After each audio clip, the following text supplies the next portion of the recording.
Ito yung literal na cravings mo, luto mo. So, ito, i-share ko sa inyo ang aking beef garlic mushroom with corn. Ayan, naghiwa lang ako ng bawang kasi yan ang ipang-toppings ko sa aking garlic beef mushroom with corn. Iniwa-hiwa ko lang siya ng ganyan na pabilog. At next naman, nahihiwain ko itong beef. Nasa 1 kilo mahigit itong aking beef. Ayan, frozen pa yan. At iniwa ko lang yan ng maninipis. Kahit anong hiwa pwede nyo rin siyang gawing pa-cubes. Pero ako kasi ang ginawa ko, itong pa-slice siya ng ganyan. Para siyang strips. Pero hindi siya strips eh. Basta ganyang manipis siya.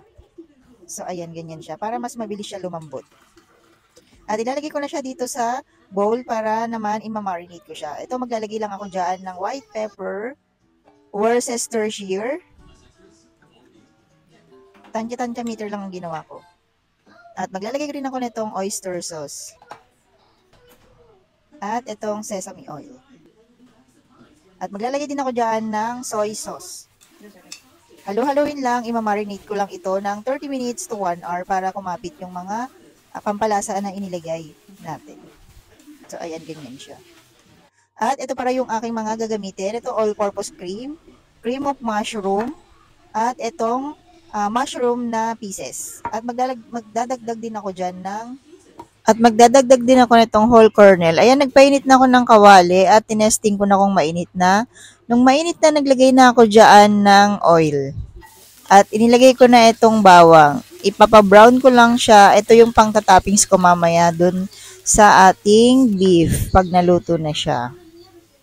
Hahanguin ko lang muna at dyan sa pinagprituhan ko ng bawang, dyan na rin ako maggigisa nitong aking i-marinate. 30 minutes to 1 hour ko lang siya marinate. So, ayan.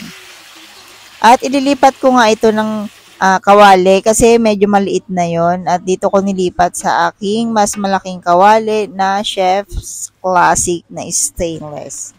Ayan, i-chinek ko na siya kung luto na at ito malambot na yung aking beef. Next naman is, dito ako maggagawa ng sauce. Ayan, naglagay lang ako ng olive oil, naglagay lang ako dyan ng butter. At itong mushroom, nakalimutan ko i-on yung aking video. Next na ilalagay ko dyan, ito naman, corn kernel. Whole corn kernel yung aking inilagay dyan.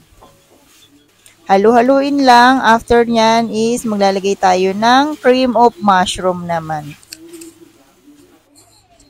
At ito ang gagawin kong pang tubig ko. Instead na tubig, yung itong evap ang ginamit kong gatas. At magdadagdag din ako dyan ng isang pack na all-purpose cream. At inilagay ko na nga dito yung aking mga beef na